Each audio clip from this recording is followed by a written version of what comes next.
건강하게 천천히 늙고 편안하게 오래 사는 법. 몸이 나에게 말을 걸다.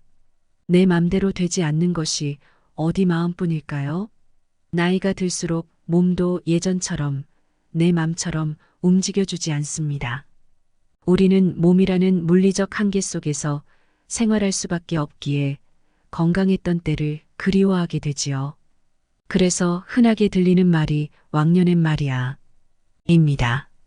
그러나 저는 이런 왕년회로 시작하는 말들이 나쁘게만 느껴지진 않습니다. 이 말이 몸과의 대화를 트는 물꼬가 되거든요. 지금 내 몸이 예전과 다름을 인지하는 것, 바로 이것이 몸과 하는 첫 번째 대화입니다. 그리고 이를 통해 우리가 돌아가고자 하는 목적지를 알 수 있게 되지요. 환자를 치료하다 보면 어디까지를 치료 완료 시점으로 볼 것인지에 대한 환자와 저 사이의 입장 차이를 느끼게 됩니다. 저는 일상생활의 가능함을 목표로 한다면 환자분은 왕년으로 돌아가고 싶어 하지요. 왕년은 갈 수 없는 과거이자 내가 기억하는 나의 최상의 날입니다. 내가 기억하는 왕년으로 몸을 회복하려면 내가 아팠던 기간을 뛰어넘을 정도의 노력이 필요합니다. 하지만 일상으로 돌아가는 정도라면 적은 노력으로도 충분하지요. 저는 그걸 바라고 있습니다.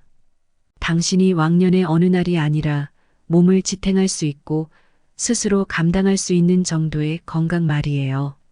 왕년을 이야기할 만큼 당신이 과거의 몸에 대해서 생각해 봤다면 그만큼 건강에 대해서 관심을 가지게 되었다는 의미입니다. 몸이 나에게 말을 걸 때 더 늦지 않게 나를 돌봐주는 것, 그것이 우리 이야기의 시작이 될 겁니다. 왕년의 나를 돌아보고 현재의 나를 아프지 않고 건강하게 만드는 몸과의 대화를 시작하지요. 오늘 소개해드릴 책은 50부터는 알아서 척척 건강해지는 착한 몸은 없다입니다. 우리는 몸이 아플 때 마음도 같이 아프고 그 속에서 고통을 느낍니다. 하지만 그 고통에서 벗어날 거라는 희망을 버리지 않으면 고통의 터널을 지나고 우리는 무한한 감사와 행복을 느끼게 됩니다. 몸의 통증은 삶을 아프게 하지만 삶의 유한성과 소중함을 알려주는 귀중한 역할을 합니다. 마음의 통증은 내가 소중히 여기는 것이 무엇인지 깨닫게 해줍니다. 우리는 다시 통증에 대해서 새롭게 이야기를 해야 합니다.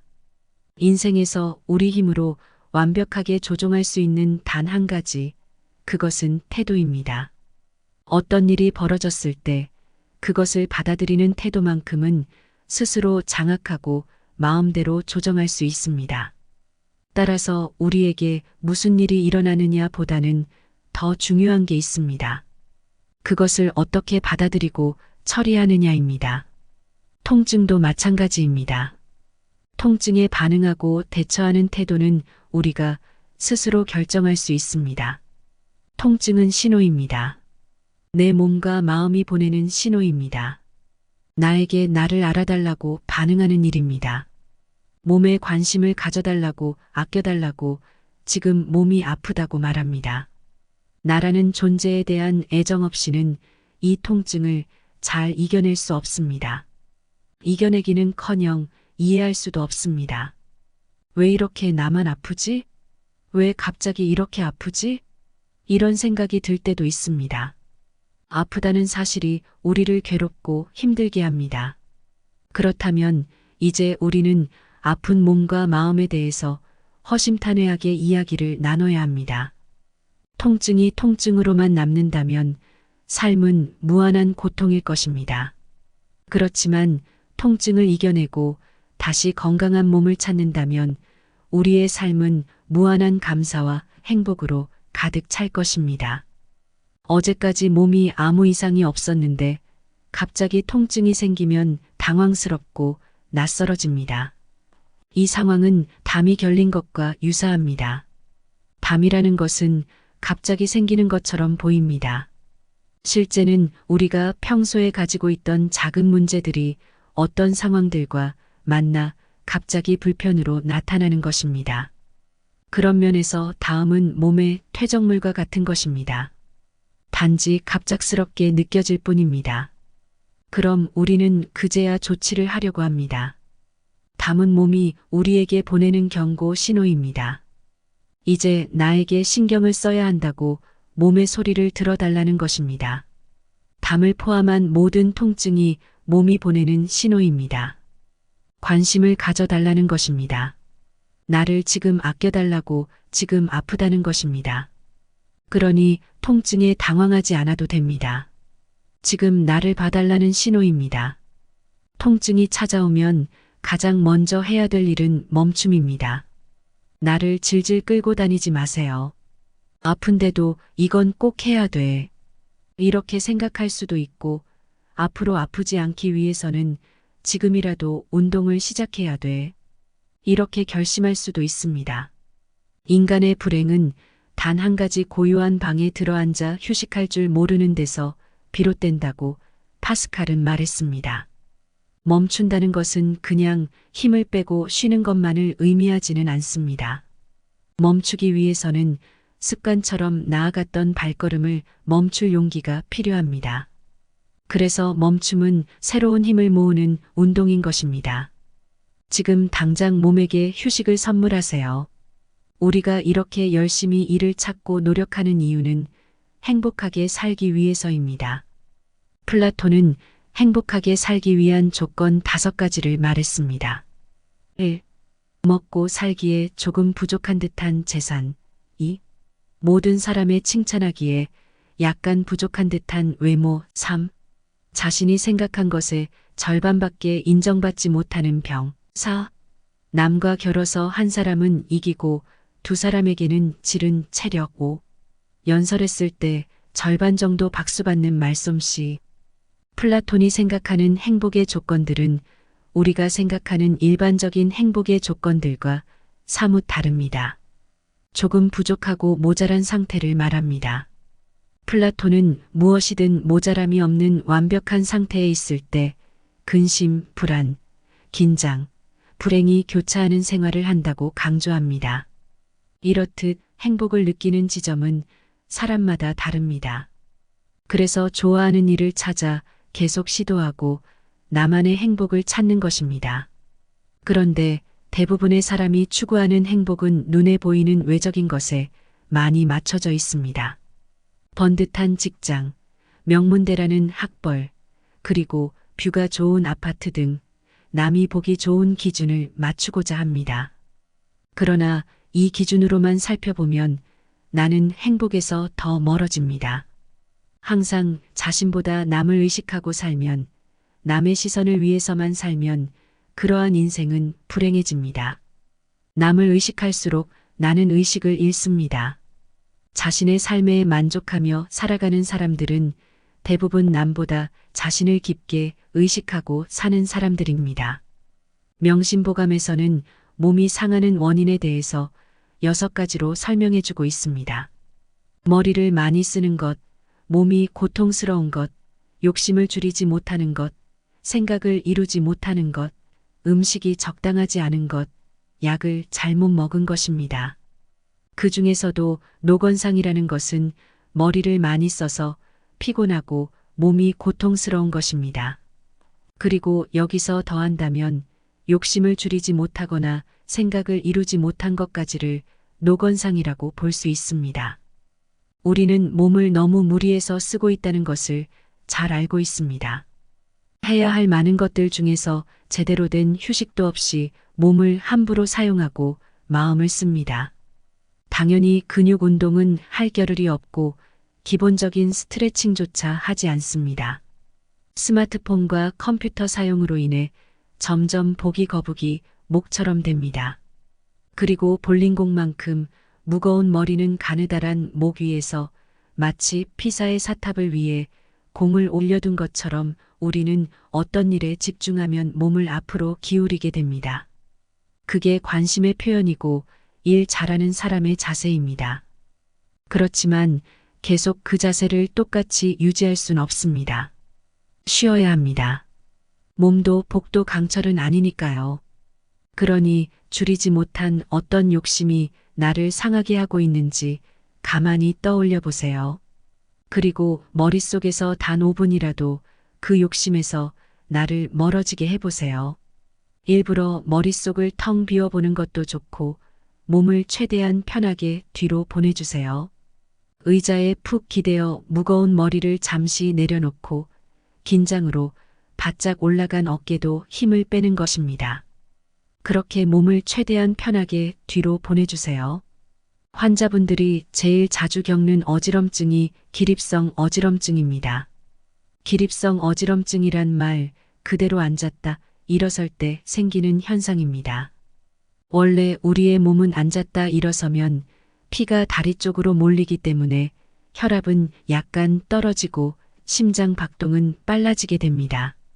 그런데 기립성 어지럼증이 있는 분들은 혈압이 약간 떨어지는 게 아니라 차이나게 많이 떨어지게 되는 것입니다. 순간적으로 머리까지 혈액이 충분히 도달하지 못하게 되어 눈앞이 캄캄해지고 머리가 어지럽고 균형이 흔들리게 됩니다. 이럴 때는 빠르게 앉아서 머리를 10초보다 낮게 유지하면 머릿속의 혈액순환이 회복되어 증상이 사라지게 됩니다. 이러한 증상을 방치하면 넘어질 위험성이 커지고 최근에는 중풍의 유형도 높아진다는 것이 밝혀졌습니다. 기립성 어지럼증은 심장, 소화기, 종아리 근력, 혈압을 조절하는데 영향을 미치는 여러 가지 요인이 관련되어 있습니다. 따라서 이러한 증상이 일시적이지 않고 자주 반복된다면 정확한 원인을 파악하기 위해 신경 검사를 받는 것이 중요합니다. 자신이 느끼는 어지럼증의 원인을 자가 진단하고 치료하려다가 상태가 악화되어 내원하는 환자들이 많습니다. 어지러움과 관련된 질환은 다양합니다. 어지러움은 증상에 불과하며 그래서 어지러움의 원인을 찾기 위해 노력합니다. 어지러움은 귀에 이상이거나 빈혈인 경우도 있습니다. 그러나 보다 자주 나타나는 원인은 사소한 경우입니다. 소화불량과 머리의 불균형이 그 예입니다. 소화가 잘 되지 않으면 어지러움을 느끼며 멀미를 생각하면 이해하기 쉽습니다. 멀미하면 속이 울렁거리고 어지럽고 머리가 무거워집니다. 그러다가 심해지면 토할 수도 있습니다. 토한 후에는 머리가 가벼워지는 것을 느낄 수도 있습니다. 울렁거림과 어지러움은 상관관계가 있습니다. 속이 울렁거리면 어지러움을 더 강하게 느끼고 어지러움을 느끼면 속이 울렁거립니다. 따라서 소화가 원활하지 않아 머리에 불균형이 생기면 어지러움을 느낄 수도 있습니다. 머리가 기울어진 것은 몸 전체가 기울어진 경우도 있고 어깨가 틀어진 경우도 있습니다. 또는 머리만 목만 한쪽으로 기울어진 경우도 있을 수 있습니다. 이는 자세 문제일 수 있습니다. 특히 자세가 틀어지기 시작하면 어지러움을 자주 경험하게 됩니다. 어지러움이 심하지 않고 자주 반복된다면 몸이 새로운 균형을 찾아가고 있을 수 있습니다. 어지럽기 시작할 때 문제가 발생했다는 걸 알았다면 나 자신이 할 수 있는 방법에 대해서도 생각해 보아야 합니다. 소화 때문에 어지러워한다면 소화가 잘 되는 음식을 섭취하는 것입니다. 만약 자세가 문제라면 자세를 바로 잡는 것입니다. 몸통을 잘 세우는 여러 가지 방법이 있겠지만 가장 간단한 방법은 바로 이것입니다. 바로 똥꼬에 힘을 주는 것입니다. 괄약근의 힘을 꽉 주어 볼게요. 똥 쌀 때처럼 주는 힘이 아니라 반대로 괄약근을 조이는 힘을 사용하는 것입니다. 소변 줄기를 끊고 방귀를 찾는다는 생각으로 힘을 주면 됩니다. 약 5초간 정지한 후 서서히 이완합니다. 그럼 엉덩이에만 힘이 들어간 게 아니라 복부, 등, 목까지 조금씩 힘이 들어갑니다. 똥꼬에서부터 정수리 끝까지 척추가 하나하나 일자로 쌓여가는 느낌이 들 것입니다. 척추가 똥꼬에 있는 데서부터 정수리의 끝까지 하나하나 블록 쌓기 하듯 쌓여간다고 상상해 보겠습니다. 그리고 몸 전체를 길게 만들어 보는 것입니다. 그게 바로 척추가 바로 선 느낌입니다. 처음에는 쉽지 않을 테지만 조금씩 연습하다 보면 척추가 바로 선 게 느껴집니다. 나를 살리는 건강한 호흡입니다. 나이가 들수록 호흡은 점점 짧아지고 짧을수록 머리는 더 멍해집니다. 다양한 호흡법들이 있지만 여기에서는 제가 하고 있는 호흡법에 대해서 소개하고 함께 했으면 합니다. 첫 번째 원칙은 길게 쉬는 것입니다. 한숨이 최대한 길어질 것입니다. 동의보감에서도 긴 호흡을 원칙으로 하고 있습니다. 거기다 긴 호흡을 하려면 복식 호흡을 할 수밖에 없습니다. 최근에는 이산화탄소의 양이 사람의 건강에 영향을 끼친다고도 이야기합니다. 그래서 평균 이산화탄소 양을 유지하기 위해서 긴 호흡을 해야 된다는 것입니다. 호흡은 나이를 먹을수록 짧아지고 심폐질환이 생길수록 더 짧아지고 거칠어집니다. 거기다 긴장할수록 호흡은 가빠지고 짧아지는 것입니다. 운동할 때와는 좀 다릅니다. 운동을 하면 최대한 깊게 들이마시려고 노력을 하게 됩니다. 온몸을 다 써서 호흡하는 것이 중요합니다. 긴 호흡을 위해서는 천천히 들이쉬고 내쉬는 것이 필요합니다. 가능한 한 천천히 깊게 들이마시고 천천히 그리고 완전히 내쉬는 것이 중요합니다. 이렇게 하면 복부를 사용하게 됩니다. 숨을 들이쉴 때 배가 볼록해지고 내쉴 때는 배가 납작해질 것입니다. 두 번째 원칙은 코로 숨을 들이쉬는 것입니다. 코는 폐로 들어가는 공기를 데우고 부수물을 걸러줍니다. 즉, 필터와 같은 역할을 합니다. 따라서 숨을 들이쉴 때는 언제나 코로 하는 것이 좋습니다. 입으로 숨을 내쉬느냐, 코로 내쉬느냐에 대해서는 항상 논쟁이 있습니다. 저는 코로 내쉬는 것을 추천합니다. 세 번째 원칙은 온몸을 사용하는 것입니다. 호흡을 하면 자연스럽게 가슴과 등이 커집니다. 또한 횡격막은 내려가게 됩니다. 여기에 더해서 호흡을 더 깊게 하면 복부가 볼록해집니다. 마치 개구리가 몸을 부풀리는 것과 같은 느낌입니다. 숨을 내쉴 때는 몸통이 작아집니다. 또한 저는 괄약근 운동을 함께 합니다. 숨을 들이쉴 때는 괄약근을 풀었다가 숨을 내쉴 때는 괄약근을 조이면서 몸에 있는 숨이 완전히 없어지도록 합니다. 이렇게 호흡을 하면 살이 빠지는 느낌을 받을 수 있으며 땀도 나고 복근도 강화됩니다. 심지어 너무 힘들어서 하다 보면 어지럽기까지 합니다. 그러니 꼭 천천히 하세요. 호흡에 온 정신을 집중해 주세요. 다음은 노화에 대한 동의보감의 해석입니다. 누구나 같은 속도로 변하지 않습니다. 사람마다 더 약한 곳이 있고 더 뛰어난 부분이 있습니다. 노화와 상관없이 사고를 당하거나 또 그렇게 되면 또 다른 변수가 생겨서 고통을 주고 그 때문에 노화가 빨라질 수도 있습니다. 하지만 동의보감을 통해서 느껴야 할 것은 우리가 유한한 존재로 변화를 겪는 것이 당연하다는 사실입니다. 우리는 자연스럽게 변합니다. 자연스럽게 늙어가는 것입니다. 모든 생명과 모든 자유는 늙습니다. 심지어 태양도 늙고 지구도 늙습니다. 자연을 거스를 수는 없습니다. 그렇지만 우리는 나이를 늙음의 관점으로만 봐서는 안 됩니다. 우리의 몸은 나이를 먹고 약해진다고 생각하기 쉽지만 실제의 몸은 나이를 먹을수록 점점 내 생활에 최적화됩니다. 내 몸은 내가 살아온 결과물인 것입니다. 내가 아는 하루의 생각, 표정, 행동 등 모든 활동의 사물입니다. 우리의 몸이 나이를 먹고 나에게 익숙해지면 삶에 대해서 이해도가 깊어지고 넓어지게 됩니다. 그래서 나이를 먹는다는 것은 가장 최상의 나가 되는 길이라고 생각합니다. 나를 키우는 일입니다. 나의 마음은 나무와 같아서 나이테를 갖는 것처럼 느껴집니다.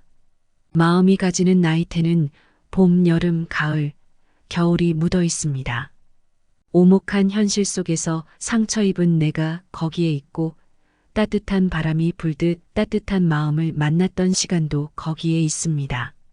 기분이 나쁠 때 배고픔과 상관없이 단 것이 땡깁니다. 우리의 뇌는 스트레스를 받으면 위기에 대한 반응으로 교감신경을 작동시킵니다. 교감신경이 작동하면 우리는 위기를 대처하는 반응을 하게 되는 것이죠. 포식자가 나타났다. 달리자. 공격하자.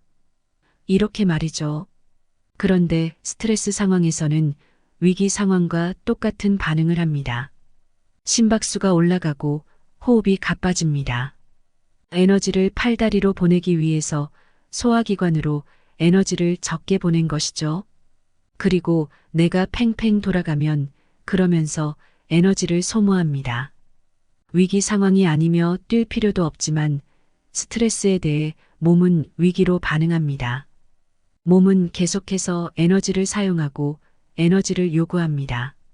그래서 내가 단 것을 먹어야겠다고 생각하게 됩니다. 이로 인해 스트레스를 받으면 단 음식을 찾게 되는 것입니다. 이는 우리의 마음을 풀어주는 대명사처럼 여겨집니다. 이러한 과정을 거치면서 당이 도처에 널려 있는 건강하지 못한 몸이 되는 결과를 초래합니다. 하지만 몸은 당분을 밖으로 내보내려는 생각을 하지 않습니다. 당은 좋은 에너지원이기 때문에 낭비하고 싶지 않은 것이죠. 돈이 들어왔는데 놓칠 사람이 있을까요? 똑같은 이치입니다. 그래서 당을 지방으로 바꿔서 간이나 복부에 쌓아둡니다.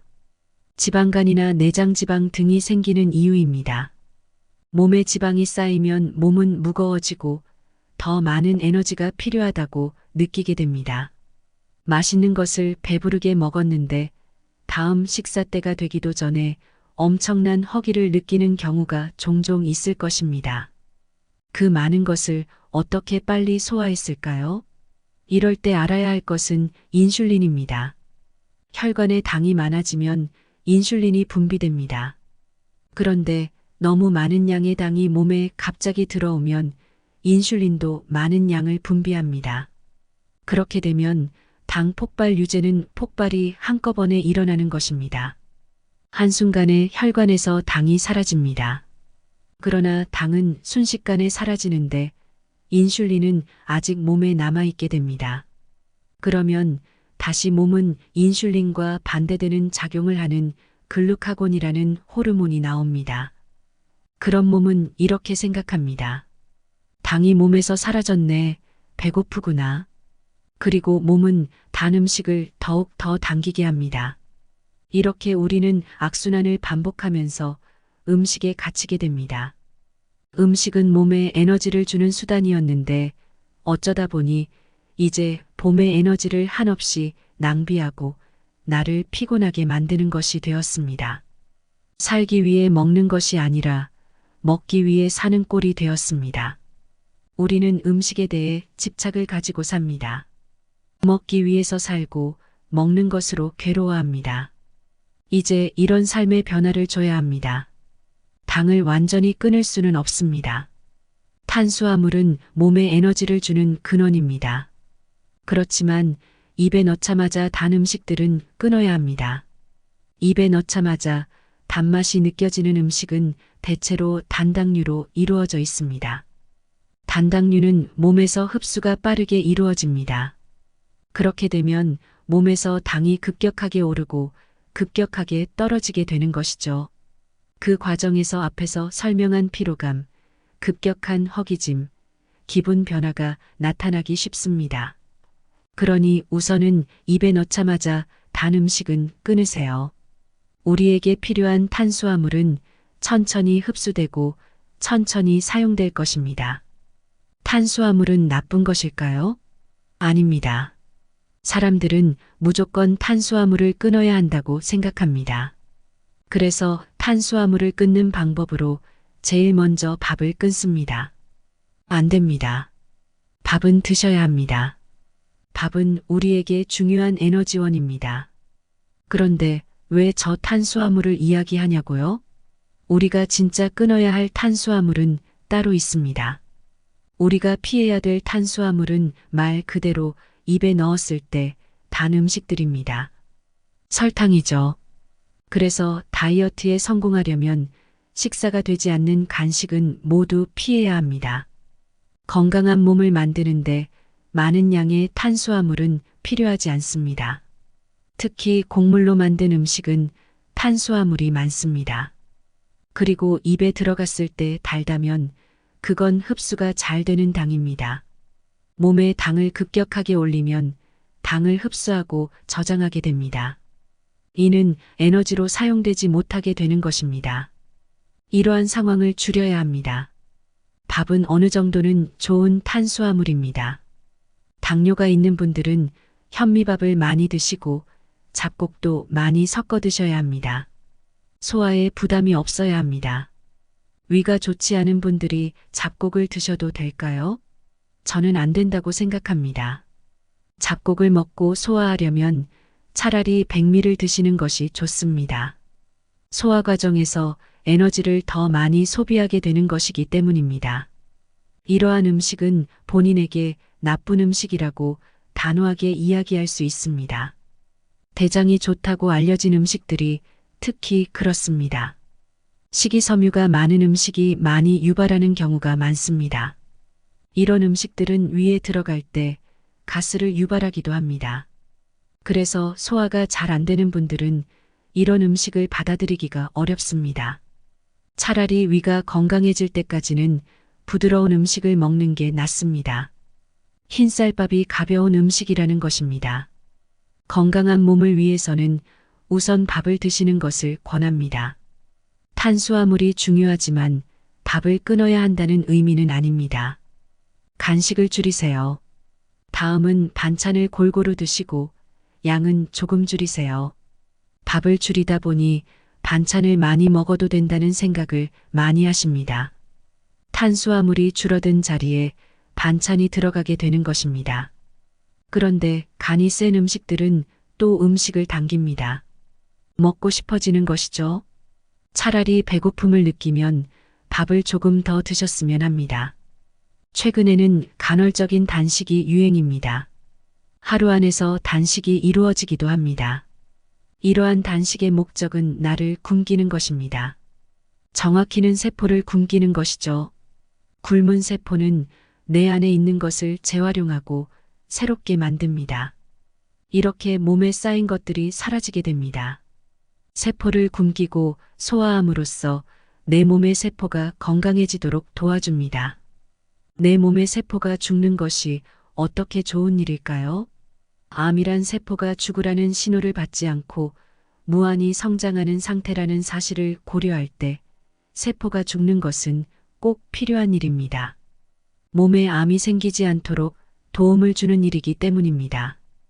또한 몸에 쓸모없는 것들을 제거하면서 살도 빠지는 효과도 있습니다. 그러나 이것은 모든 사람에게 굶는 것이 좋은 일인가요? 아닙니다. 자신에게 가장 적합한 방법을 선택하는 것이 좋은 방법입니다. 예로서 옛 성인들의 단식은 마음과 몸을 정화하기 위한 목적이었습니다. 자신을 청소하는 시간으로 생각할 수 있습니다. 그러므로 단식을 시도해 보는 것을 권장합니다. 하지만 몸을 회복해야 하는 사람이나 성장기의 어린이들은 조심해야 합니다. 무조건적으로 좋은 일은 없습니다. 자신의 몸과 마음에 맞춰서 선택해 주세요. 자신에게 해로운 것은 배제하고 몸에 좋은 것들을 조금씩 실행해 보세요. 우선 밥을 먹고 끼니를 챙기는 것부터 시작해 보세요.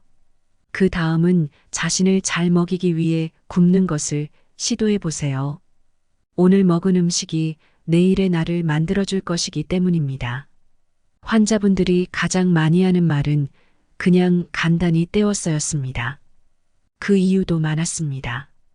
입이 깔깔해서 집에 아무도 없어서 차려 먹기가 귀찮아서 그냥 간단하게 식사를 때운다고 하더군요.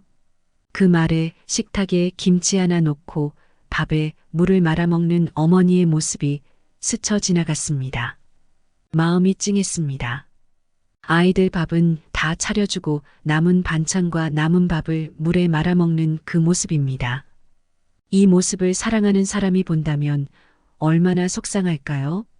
가끔은 너무 지쳐서 밥을 먹기 싫은 날도 있습니다. 가끔은 우렁각시처럼 나를 위해 정성스럽게 밥 한 끼를 차려줄 수도 있겠죠. 내가 너를 위해 준비한 거야. 이렇게 말할 수 있습니다. 이럴 때 추가적으로 나와 대화하면서 먹거나 나에게 집중하면서 먹는 등의 시도를 해보는 것도 좋습니다. 음식을 먹기 전에 눈으로 한번, 코로 한번 냄새를 맡아보세요. 입술을 대서 촉각적으로도 한번 먹어보세요. 배고픔을 느끼면서 천천히 음미하며 한 입 먹는 것입니다. 마치 내가 소믈리에가 된 것처럼 말입니다. 이 음식을 맛보고 그 느낌을 그대로 기억해 주겠다는 마음으로 말입니다. 한 입 먹고 목으로 넘어가는 목 넘김까지 인지해 봅니다. 그리고 천천히 위가 움직이며 배가 불러오는 느낌도 느껴보면 좋을 것입니다. 이런 식사 해보신 적 있나요? 식사 명상, 음식 명상으로 최근에 많이 등장하고 있습니다. 저는 이 방법이 꽤 좋다고 생각합니다. 저에게도 많은 도움이 되었습니다. 식사할 때 TV나 SNS를 틀어놓고 밥을 먹곤 합니다. 그러면 솔직히 무엇을 먹었는지 잘 기억이 나지 않습니다. 무슨 맛이었는지도 기억이 잘 안 나죠. 단지 먹었던 것입니다. 하지만 고급 레스토랑에서 먹은 음식은 포만감도 금세 느끼고 뭘 먹었는지도 뚜렷하게 기억합니다. 그날의 조명, 입었던 옷, 함께 음식을 먹었던 사람, 음식의 식감, 냄새, 순서, 맛, 향까지 생각합니다. 저는 사람들이 중요한 날에 일부러 비싼 음식을 먹으러 가는 이유가 있다고 생각합니다. 좋은 재료로 만든 음식이라서 기억이 날 수도 있죠. 하지만 저는 대접받는다는 느낌과 그 음식에 집중할 수 있는 환경 때문에 그 순간의 음식과 함께한 사람을 잘 느낄 수 있다고 생각합니다.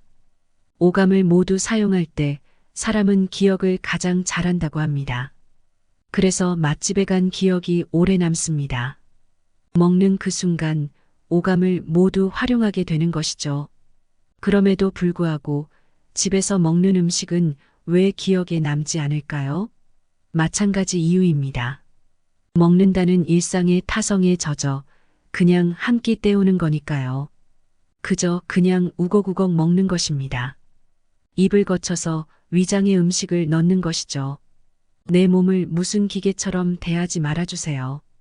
기계처럼 에너지만 넣어주면 굴러가는 거라고 착각하지 마세요. 나는 그런 대접을 받을 사람이 아닙니다. 세상에서 가장 소중한 사람입니다. 나에게 말이죠. 어떤 날도 무시해서는 안 됩니다. 어떤 나도 절대 그냥 한 끼 떼어서는 안 됩니다. 오늘이 끼니를 기억해 주세요. 그리고 나에게 대접해 주세요. 한 끼를 딱 맛있게 차려주세요. 음식에는 기억이 있습니다. 엄마가 해줬던 음식, 친구랑 먹었던 그 맛이 간절할 때가 있습니다. 저는 가끔 초등학교 때 먹었던 학교 앞에 분식집 떡볶이가 생각납니다. 수업을 마치고 친구들이랑 떡볶이를 먹으면서 나눴던 수다들, 더 놀고 싶어서 집에 가기 싫은 마음이 제 맘 한 구석을 차지하고 있거든요. 엄마가 끓여준 김치찌개도 생각납니다. 나를 잘 먹이고 잘 사는 법, 좋은 식사를 하고 있는지를 알 수 있는 지표가 크게 세 가지입니다. 대변, 소화, 피로도입니다. 소화가 잘 되는지 먹고 나서 필요하지 않은지를 잘 확인해야 합니다. 그리고 대변이 잘 나오는지를 통해 식사를 점검하는 것이죠. 그 중에서 가장 쉽게 체크할 수 있는 부분이 대변입니다. 똥은 우리의 식사 성적표입니다. 밥을 어떻게 먹고 있는지, 그 식사가 몸을 건강하게 하고 있는지를 나타내 주는 것이죠. 가장 좋은 변은 황금빛 바나나 형태라고 합니다. 그리고 약간 물에 뜨는 느낌이 들면 좋다고 합니다. 물을 내리면 약간 풀어지는 느낌이 들면 소화가 잘 된 편입니다. 이런 이상적인 형태를 저도 자주 보지는 못합니다. 자신에게 불편한 음식을 줄이면 이런 변을 볼 수 있습니다. 변이 황금빛 바나나가 아니라면 먹는 걸 조종할 필요가 있습니다. 변을 보고 나서 물을 내리기 전에 한번 봐주세요. 변의 색과 형태를 먼저 확인한 후에 안에 음식물이 섞이거나 지방이 뜨지 않았는지 잘 살펴봐야 합니다. 변의 형태가 평소와 다르다면 전날 먹은 음식들을 생각해 보아야 합니다. 두 번째로는 소화입니다. 몸에 좋다고 알려진 음식이라도 소화되지 않는다면 그 음식은 자신과 잘 맞지 않는 음식입니다. 식이섬유가 풍부한 야채들도 몸에 좋지만 일부 사람들은 케일과 양배추를 먹으면 설사가 생길 수 있습니다. 그럴 때는 꼭 익혀서 먹거나 갈아서 먹어도 됩니다. 물론 아예 먹지 않는 것도 괜찮습니다. 어떤 음식이 몸에 좋다고 알려져 있어도 개인에게는 맞지 않을 수 있습니다. 세 번째로는 피로도입니다. 피로는 몸 상태와 에너지 사용을 잘 나타내는 신호입니다. 자극적이고 피로를 일으키는 음식을 제거하고 피로도의 변화를 체크해야 합니다. 당분이 높은 빵이나 과자를 먹고 나면 당이 갑자기 저하되어 급격한 피로를 유발할 수 있습니다. 또한 과식하면 소화에 에너지를 많이 사용하게 되어 피곤해집니다. 식후에 1시간에서 2시간 동안 식곤증이 심하다면 그 음식은 피하는 것이 좋습니다. 이렇게 세 가지를 체크하면 우리가 어떤 하루를 보냈는지와 어떤 음식을 선택했는지 알 수 있습니다. 음식 선택을 조절함으로써 더 건강한 식사와 건강한 체내 환경을 유지할 수 있습니다. 건강하게 천천히 늙고 편안하게 오래 사는 법. 몸이 나에게 말을 걸다. 내 맘대로 되지 않는 것이 어디 마음뿐일까요? 나이가 들수록 몸도 예전처럼 내 맘처럼 움직여주지 않습니다. 우리는 몸이라는 물리적 한계 속에서 생활할 수밖에 없기에 건강했던 때를 그리워하게 되지요. 그래서 흔하게 들리는 말이 왕년엔 말이야 입니다. 그러나 저는 이런 왕년애로 시작하는 말들이 나쁘게만 느껴지진 않습니다. 이 말이 몸과의 대화를 트는 물꼬가 되거든요. 지금 내 몸이 예전과 다름을 인지하는 것, 바로 이것이 몸과 하는 첫 번째 대화입니다. 그리고 이를 통해 우리가 돌아가고자 하는 목적지를 알 수 있게 되지요. 환자를 치료하다 보면 어디까지를 치료 완료 시점으로 볼 것인지에 대한 환자와 저 사이의 입장 차이를 느끼게 됩니다. 저는 일상생활의 가능함을 목표로 한다면 환자분은 왕년으로 돌아가고 싶어 하지요. 왕년은 갈 수 없는 과거이자 내가 기억하는 나의 최상의 날입니다. 내가 기억하는 왕년으로 몸을 회복하려면 내가 아팠던 기간을 뛰어넘을 정도의 노력이 필요합니다. 하지만 일상으로 돌아가는 정도라면 적은 노력으로도 충분하지요. 저는 그걸 바라고 있습니다. 당신이 왕년의 어느 날이 아니라 몸을 지탱할 수 있고 스스로 감당할 수 있는 정도의 건강 말이에요. 왕년을 이야기할 만큼 당신이 과거의 몸에 대해서 생각해 봤다면 그만큼 건강에 대해서 관심을 가지게 되었다는 의미입니다. 몸이 나에게 말을 걸 때 더 늦지 않게 나를 돌봐주는 것, 그것이 우리 이야기의 시작이 될 겁니다. 왕년의 나를 돌아보고 현재의 나를 아프지 않고 건강하게 만드는 몸과의 대화를 시작하지요. 오늘 소개해드릴 책은 50부터는 알아서 척척 건강해지는 착한 몸은 없다입니다. 우리는 몸이 아플 때 마음도 같이 아프고 그 속에서 고통을 느낍니다. 하지만 그 고통에서 벗어날 거라는 희망을 버리지 않으면 고통의 터널을 지나고 우리는 무한한 감사와 행복을 느끼게 됩니다. 몸의 통증은 삶을 아프게 하지만 삶의 유한성과 소중함을 알려주는 귀중한 역할을 합니다. 마음의 통증은 내가 소중히 여기는 것이 무엇인지 깨닫게 해줍니다. 우리는 다시 통증에 대해서 새롭게 이야기를 해야 합니다. 인생에서 우리 힘으로 완벽하게 조종할 수 있는 단 한 가지, 그것은 태도입니다. 어떤 일이 벌어졌을 때 그것을 받아들이는 태도만큼은 스스로 장악하고 마음대로 조정할 수 있습니다. 따라서 우리에게 무슨 일이 일어나느냐 보다는 더 중요한 게 있습니다. 그것을 어떻게 받아들이고 처리하느냐입니다. 통증도 마찬가지입니다. 통증에 반응하고 대처하는 태도는 우리가 스스로 결정할 수 있습니다. 통증은 신호입니다. 내 몸과 마음이 보내는 신호입니다. 나에게 나를 알아달라고 반응하는 일입니다. 몸에 관심을 가져달라고, 아껴달라고, 지금 몸이 아프다고 말합니다. 나라는 존재에 대한 애정 없이는 이 통증을 잘 이겨낼 수 없습니다. 이겨내기는커녕 이해할 수도 없습니다. 왜 이렇게 나만 아프지? 왜 갑자기 이렇게 아프지? 이런 생각이 들 때도 있습니다. 아프다는 사실이 우리를 괴롭고 힘들게 합니다. 그렇다면 이제 우리는 아픈 몸과 마음에 대해서 허심탄회하게 이야기를 나눠야 합니다. 통증이 통증으로만 남는다면 삶은 무한한 고통일 것입니다. 그렇지만 통증을 이겨내고 다시 건강한 몸을 찾는다면 우리의 삶은 무한한 감사와 행복으로 가득 찰 것입니다. 어제까지 몸이 아무 이상이 없었는데 갑자기 통증이 생기면 당황스럽고 낯설어집니다. 이 상황은 담이 결린 것과 유사합니다. 담이라는 것은 갑자기 생기는 것처럼 보입니다. 실제는 우리가 평소에 가지고 있던 작은 문제들이 어떤 상황들과 만나 갑자기 불편으로 나타나는 것입니다. 그런 면에서 다음은 몸의 퇴적물과 같은 것입니다. 단지 갑작스럽게 느껴질 뿐입니다.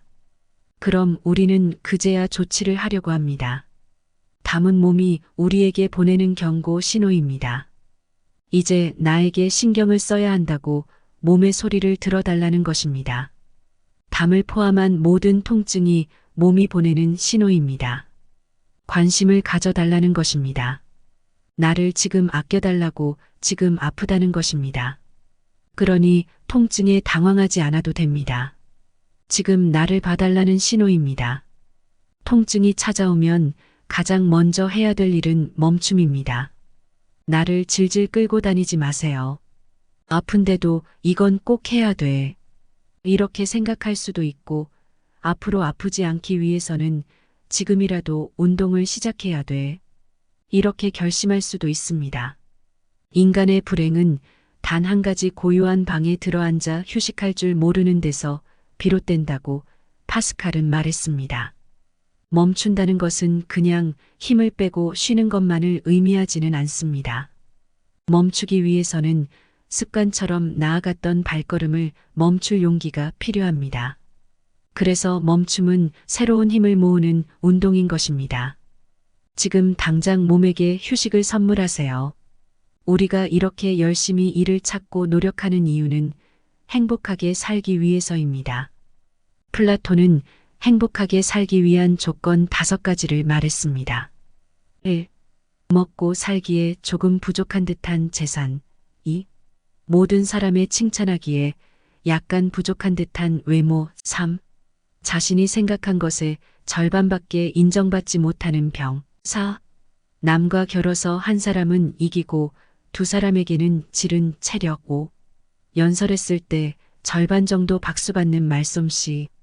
플라톤이 생각하는 행복의 조건들은 우리가 생각하는 일반적인 행복의 조건들과 사뭇 다릅니다. 조금 부족하고 모자란 상태를 말합니다. 플라톤은 무엇이든 모자람이 없는 완벽한 상태에 있을 때 근심, 불안, 긴장, 불행이 교차하는 생활을 한다고 강조합니다. 이렇듯 행복을 느끼는 지점은 사람마다 다릅니다. 그래서 좋아하는 일을 찾아 계속 시도하고 나만의 행복을 찾는 것입니다. 그런데 대부분의 사람이 추구하는 행복은 눈에 보이는 외적인 것에 많이 맞춰져 있습니다. 번듯한 직장, 명문대라는 학벌, 그리고 뷰가 좋은 아파트 등 남이 보기 좋은 기준을 맞추고자 합니다. 그러나 이 기준으로만 살펴보면 나는 행복에서 더 멀어집니다. 항상 자신보다 남을 의식하고 살면, 남의 시선을 위해서만 살면 그러한 인생은 불행해집니다. 남을 의식할수록 나는 의식을 잃습니다. 자신의 삶에 만족하며 살아가는 사람들은 대부분 남보다 자신을 깊게 의식하고 사는 사람들입니다. 명심보감에서는 몸이 상하는 원인에 대해서 6가지로 설명해주고 있습니다. 머리를 많이 쓰는 것, 몸이 고통스러운 것, 욕심을 줄이지 못하는 것, 생각을 이루지 못하는 것, 음식이 적당하지 않은 것, 약을 잘못 먹은 것입니다. 그 중에서도 노건상이라는 것은 머리를 많이 써서 피곤하고 몸이 고통스러운 것입니다. 그리고 여기서 더한다면 욕심을 줄이지 못하거나 생각을 이루지 못한 것까지를 노건상이라고 볼 수 있습니다. 우리는 몸을 너무 무리해서 쓰고 있다는 것을 잘 알고 있습니다. 해야 할 많은 것들 중에서 제대로 된 휴식도 없이 몸을 함부로 사용하고 마음을 씁니다. 당연히 근육 운동은 할 겨를이 없고 기본적인 스트레칭조차 하지 않습니다. 스마트폰과 컴퓨터 사용으로 인해 점점 보기 거북이 목처럼 됩니다.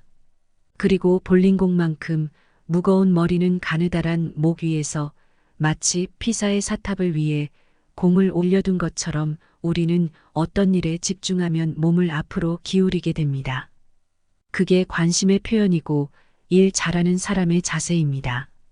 그렇지만 계속 그 자세를 똑같이 유지할 순 없습니다.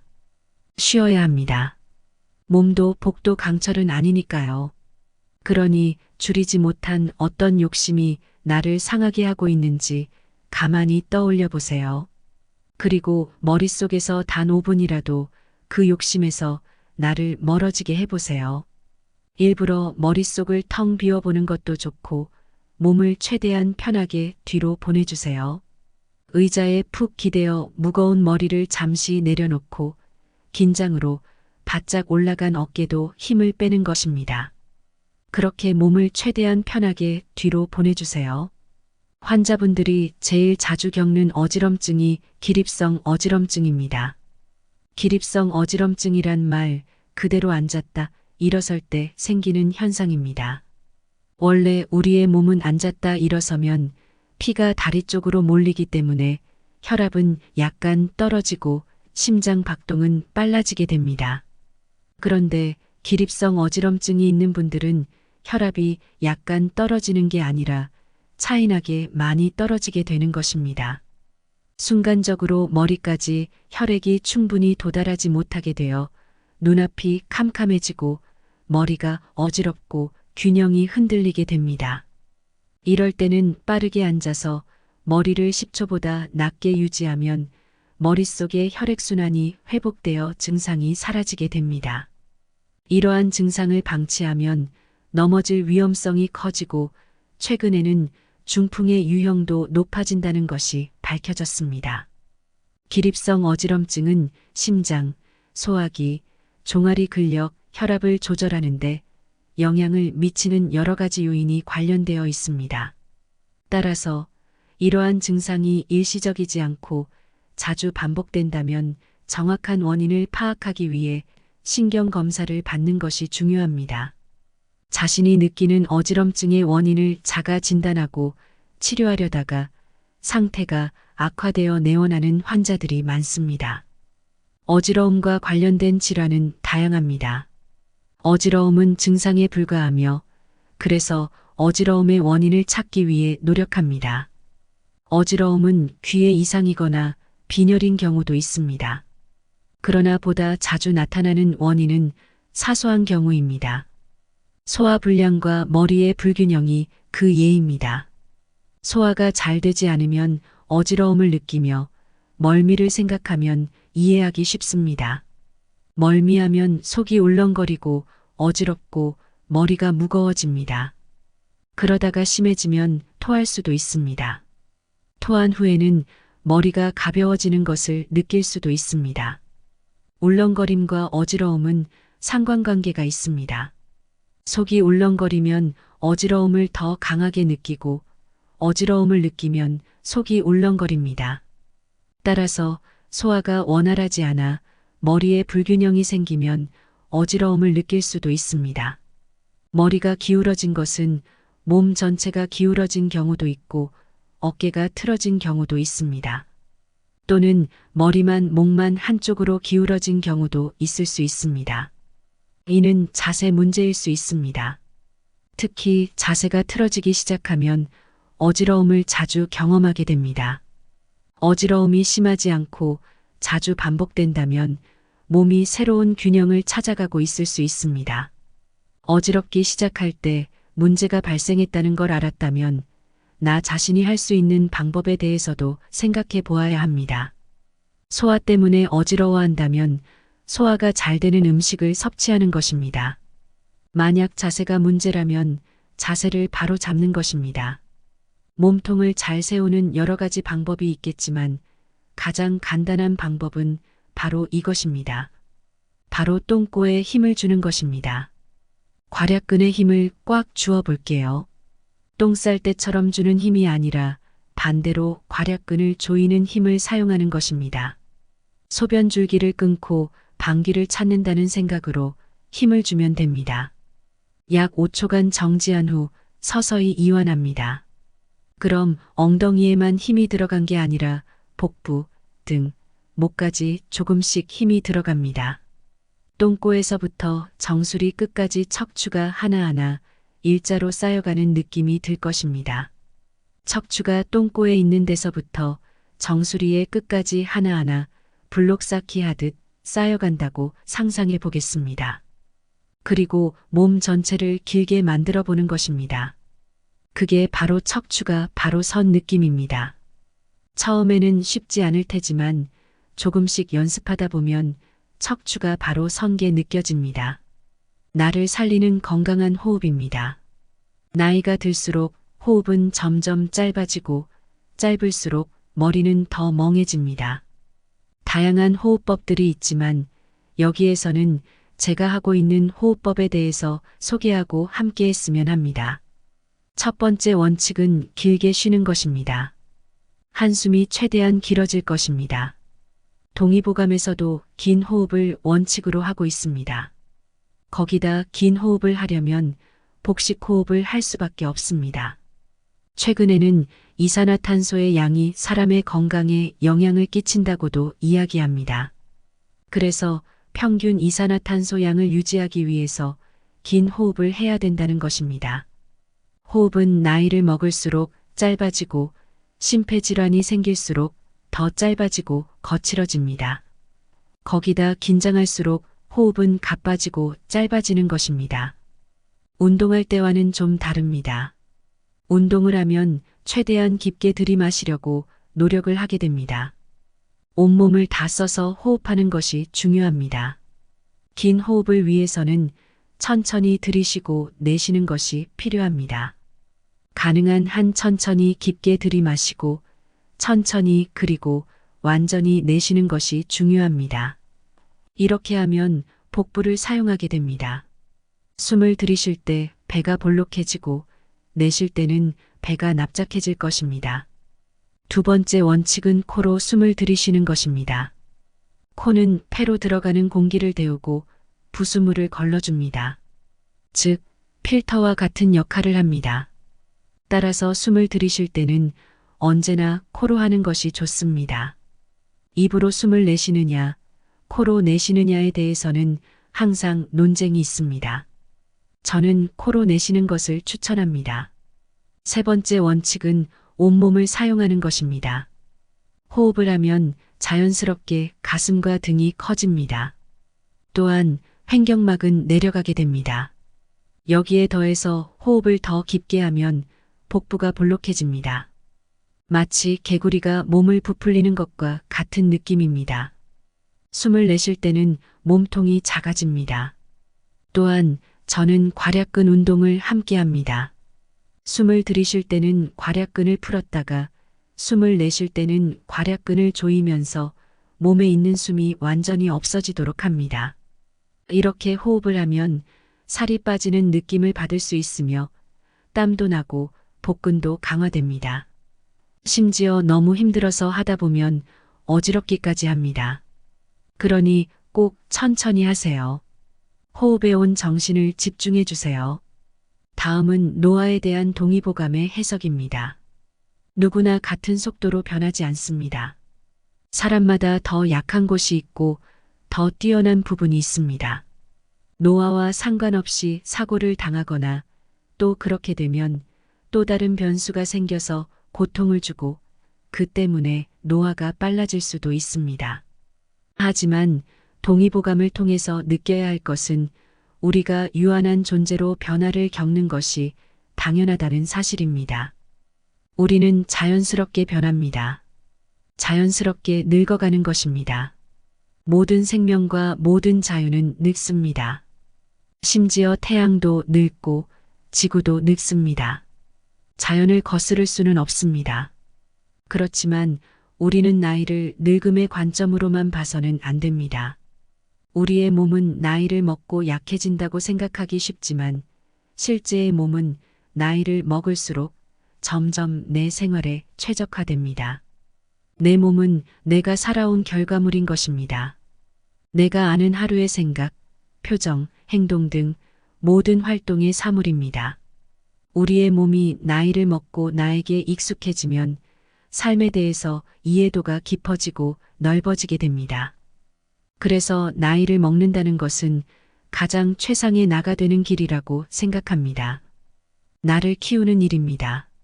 나의 마음은 나무와 같아서 나이테를 갖는 것처럼 느껴집니다. 마음이 가지는 나이테는 봄, 여름, 가을, 겨울이 묻어 있습니다. 오목한 현실 속에서 상처 입은 내가 거기에 있고 따뜻한 바람이 불듯 따뜻한 마음을 만났던 시간도 거기에 있습니다. 기분이 나쁠 때 배고픔과 상관없이 단 것이 땡깁니다. 우리의 뇌는 스트레스를 받으면 위기에 대한 반응으로 교감신경을 작동시킵니다. 교감신경이 작동하면 우리는 위기를 대처하는 반응을 하게 되는 것이죠. 포식자가 나타났다. 달리자. 공격하자. 이렇게 말이죠. 그런데 스트레스 상황에서는 위기 상황과 똑같은 반응을 합니다. 심박수가 올라가고 호흡이 가빠집니다. 에너지를 팔다리로 보내기 위해서 소화기관으로 에너지를 적게 보낸 것이죠. 그리고 내가 팽팽 돌아가면 그러면서 에너지를 소모합니다. 위기 상황이 아니며 뛸 필요도 없지만 스트레스에 대해 몸은 위기로 반응합니다.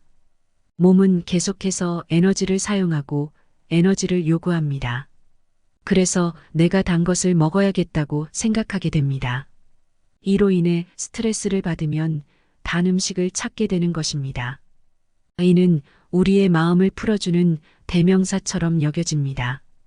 이러한 과정을 거치면서 당이 도처에 널려 있는 건강하지 못한 몸이 되는 결과를 초래합니다. 하지만 몸은 당분을 밖으로 내보내려는 생각을 하지 않습니다. 당은 좋은 에너지원이기 때문에 낭비하고 싶지 않은 것이죠. 돈이 들어왔는데 놓칠 사람이 있을까요? 똑같은 이치입니다. 그래서 당을 지방으로 바꿔서 간이나 복부에 쌓아둡니다. 지방간이나 내장지방 등이 생기는 이유입니다. 몸에 지방이 쌓이면 몸은 무거워지고 더 많은 에너지가 필요하다고 느끼게 됩니다. 맛있는 것을 배부르게 먹었는데 다음 식사 때가 되기도 전에 엄청난 허기를 느끼는 경우가 종종 있을 것입니다. 그 많은 것을 어떻게 빨리 소화했을까요? 이럴 때 알아야 할 것은 인슐린입니다. 혈관에 당이 많아지면 인슐린이 분비됩니다. 그런데 너무 많은 양의 당이 몸에 갑자기 들어오면 인슐린도 많은 양을 분비합니다. 그렇게 되면 당 폭발 유제는 폭발이 한꺼번에 일어나는 것입니다. 한순간에 혈관에서 당이 사라집니다. 그러나 당은 순식간에 사라지는데 인슐린은 아직 몸에 남아있게 됩니다. 그러면 다시 몸은 인슐린과 반대되는 작용을 하는 글루카곤이라는 호르몬이 나옵니다. 그런 몸은 이렇게 생각합니다. 당이 몸에서 사라졌네. 배고프구나. 그리고 몸은 단 음식을 더욱 더 당기게 합니다. 이렇게 우리는 악순환을 반복하면서 음식에 갇히게 됩니다. 음식은 몸에 에너지를 주는 수단이었는데 어쩌다 보니 이제 봄의 에너지를 한없이 낭비하고 나를 피곤하게 만드는 것이 되었습니다. 살기 위해 먹는 것이 아니라 먹기 위해 사는 꼴이 되었습니다. 우리는 음식에 대해 집착을 가지고 삽니다. 먹기 위해서 살고 먹는 것으로 괴로워합니다. 이제 이런 삶의 변화를 줘야 합니다. 당을 완전히 끊을 수는 없습니다. 탄수화물은 몸에 에너지를 주는 근원입니다. 그렇지만 입에 넣자마자 단 음식들은 끊어야 합니다. 입에 넣자마자 단맛이 느껴지는 음식은 대체로 단당류로 이루어져 있습니다. 단당류는 몸에서 흡수가 빠르게 이루어집니다. 그렇게 되면 몸에서 당이 급격하게 오르고 급격하게 떨어지게 되는 것이죠. 그 과정에서 앞에서 설명한 피로감, 급격한 허기짐, 기분 변화가 나타나기 쉽습니다. 그러니 우선은 입에 넣자마자 단 음식은 끊으세요. 우리에게 필요한 탄수화물은 천천히 흡수되고 천천히 사용될 것입니다. 탄수화물은 나쁜 것일까요? 아닙니다. 사람들은 무조건 탄수화물을 끊어야 한다고 생각합니다. 그래서 탄수화물을 끊는 방법으로 제일 먼저 밥을 끊습니다. 안 됩니다. 밥은 드셔야 합니다. 밥은 우리에게 중요한 에너지원입니다. 그런데 왜 저 탄수화물을 이야기하냐고요? 우리가 진짜 끊어야 할 탄수화물은 따로 있습니다. 우리가 피해야 될 탄수화물은 말 그대로 입에 넣었을 때 단 음식들입니다. 설탕이죠. 그래서 다이어트에 성공하려면 식사가 되지 않는 간식은 모두 피해야 합니다. 건강한 몸을 만드는데 많은 양의 탄수화물은 필요하지 않습니다. 특히 곡물로 만든 음식은 탄수화물이 많습니다. 그리고 입에 들어갔을 때 달다면 그건 흡수가 잘 되는 당입니다. 몸에 당을 급격하게 올리면 당을 흡수하고 저장하게 됩니다. 이는 에너지로 사용되지 못하게 되는 것입니다. 이러한 상황을 줄여야 합니다. 밥은 어느 정도는 좋은 탄수화물입니다. 당뇨가 있는 분들은 현미밥을 많이 드시고 잡곡도 많이 섞어 드셔야 합니다. 소화에 부담이 없어야 합니다. 위가 좋지 않은 분들이 잡곡을 드셔도 될까요? 저는 안 된다고 생각합니다. 잡곡을 먹고 소화하려면 차라리 백미를 드시는 것이 좋습니다. 소화 과정에서 에너지를 더 많이 소비하게 되는 것이기 때문입니다. 이러한 음식은 본인에게 나쁜 음식이라고 단호하게 이야기할 수 있습니다. 대장이 좋다고 알려진 음식들이 특히 그렇습니다. 식이섬유가 많은 음식이 많이 유발하는 경우가 많습니다. 이런 음식들은 위에 들어갈 때 가스를 유발하기도 합니다. 그래서 소화가 잘 안 되는 분들은 이런 음식을 받아들이기가 어렵습니다. 차라리 위가 건강해질 때까지는 부드러운 음식을 먹는 게 낫습니다. 흰쌀밥이 가벼운 음식이라는 것입니다. 건강한 몸을 위해서는 우선 밥을 드시는 것을 권합니다. 탄수화물이 중요하지만 밥을 끊어야 한다는 의미는 아닙니다. 간식을 줄이세요. 다음은 반찬을 골고루 드시고 양은 조금 줄이세요. 밥을 줄이다 보니 반찬을 많이 먹어도 된다는 생각을 많이 하십니다. 탄수화물이 줄어든 자리에 반찬이 들어가게 되는 것입니다. 그런데 간이 센 음식들은 또 음식을 당깁니다. 먹고 싶어지는 것이죠. 차라리 배고픔을 느끼면 밥을 조금 더 드셨으면 합니다. 최근에는 간헐적인 단식이 유행입니다. 하루 안에서 단식이 이루어지기도 합니다.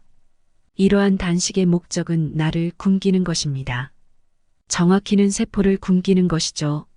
굶은 세포는 내 안에 있는 것을 재활용하고 새롭게 만듭니다. 이렇게 몸에 쌓인 것들이 사라지게 됩니다. 세포를 굶기고 소화함으로써 내 몸의 세포가 건강해지도록 도와줍니다. 내 몸의 세포가 죽는 것이 어떻게 좋은 일일까요? 암이란 세포가 죽으라는 신호를 받지 않고 무한히 성장하는 상태라는 사실을 고려할 때 세포가 죽는 것은 꼭 필요한 일입니다. 몸에 암이 생기지 않도록 도움을 주는 일이기 때문입니다. 또한 몸에 쓸모없는 것들을 제거하면서 살도 빠지는 효과도 있습니다. 그러나 이것은 모든 사람에게 굶는 것이 좋은 일인가요? 아닙니다. 자신에게 가장 적합한 방법을 선택하는 것이 좋은 방법입니다. 예로서 옛 성인들의 단식은 마음과 몸을 정화하기 위한 목적이었습니다. 자신을 청소하는 시간으로 생각할 수 있습니다. 그러므로 단식을 시도해 보는 것을 권장합니다. 하지만 몸을 회복해야 하는 사람이나 성장기의 어린이들은 조심해야 합니다. 무조건적으로 좋은 일은 없습니다. 자신의 몸과 마음에 맞춰서 선택해 주세요. 자신에게 해로운 것은 배제하고 몸에 좋은 것들을 조금씩 실행해 보세요. 우선 밥을 먹고 끼니를 챙기는 것부터 시작해 보세요. 그 다음은 자신을 잘 먹이기 위해 굶는 것을 시도해 보세요. 오늘 먹은 음식이 내일의 나를 만들어줄 것이기 때문입니다. 환자분들이 가장 많이 하는 말은 그냥 간단히 때웠어였습니다.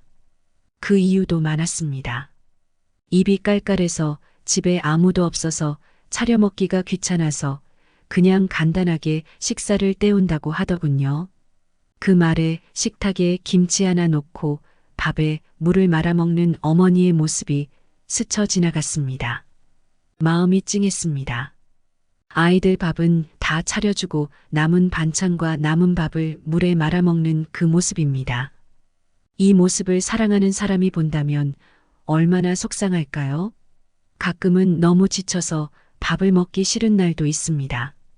가끔은 우렁각시처럼 나를 위해 정성스럽게 밥 한 끼를 차려줄 수도 있겠죠.